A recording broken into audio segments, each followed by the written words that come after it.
Hi, this is Brennan Davis from Bedrock Games and the Bedrock blog, and today I just wanted to give some of my thoughts on bootleg Kung Fu and Wuxia movies. This is something again, I'm going to have to be careful here. Bootlegs are illegal. I'm not going to be endorsing the purchasing or sale of bootleg movies, but if you're a fan of this kind of film, you've absolutely encountered them in some way, whether you've seen them on shelves or you know people that have purchased them, or you've talked to people that have seen a bunch of bootlegs. Bootlegs are sometimes out of necessity. They work their way into into fandom with this stuff. And so I'm not going to weigh in on whether they're good, bad, whether people should or shouldn't. I'm just going to weigh in on some of the interesting effects bootlegs have on fandom. So I'll give you, the biggest thing is, I don't know how familiar people are with bootlegs. You probably think of them as just like, well, a movie comes out in the theater and somebody takes a video of it and then puts it out in the market before it comes to DVD, so that you can see something that's still in the theater but at your home. But with a lot of movies, it's just like, a movie from the 70s is bootlegged. They somehow get like the, I don't know what you call it, like the print, and then they put some, they'll sometimes also get the original dubbing, but sometimes it'll be their own dubbing or their own subtitles. So it can be all kinds of crazy, you can end up with, you can think you're watching The One-Armed Swordsman and end up watching a whole other movie, either because the title doesn't match the film, or you're watching the actual film from The One-Armed Swordsman, but the dialogue is completely changed. So this is something that happens a lot in, if you talk to people about wuxia films, where you'll be talking about a movie with somebody, and it turns out that one of you did not see the real movie.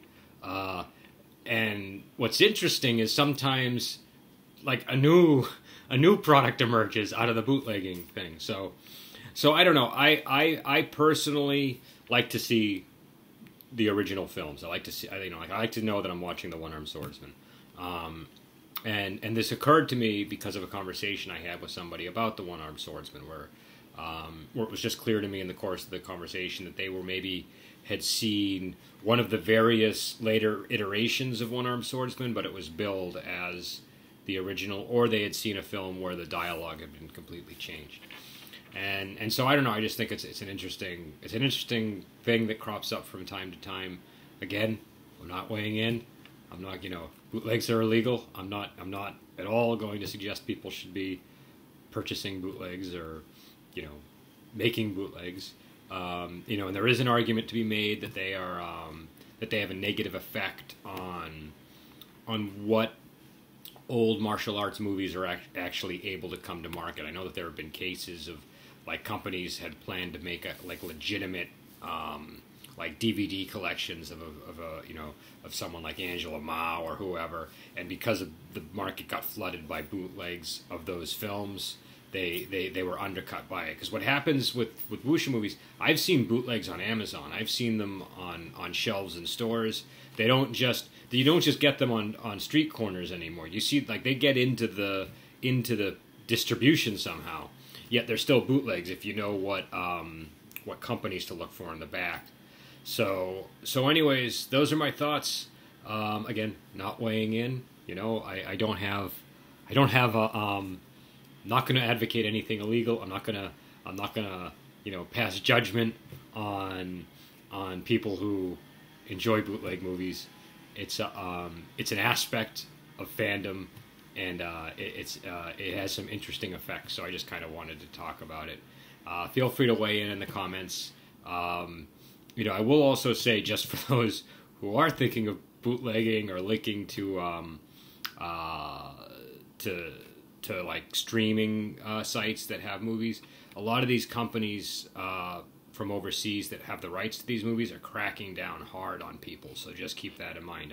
I've seen fan sites that are like recap sites that maybe link to a streaming video that have just been taken down completely. That people get letters from the companies. I've heard of people getting sued. So I think either way, and I think that the market for that might actually be drying up as a result of some of these more aggressive tactics. So those are my thoughts, and I'm interested to hear what other people have to think on the subject. Again, bootlegging is illegal. Don't incriminate yourself in the comments. Just, weigh in with opinions. I don't want to hear that you own 10 bootlegs, or that, or that there's a great store you can go to that sells bootlegs. I don't want to hear any of that. Just let me know your opinions on the subject. All right.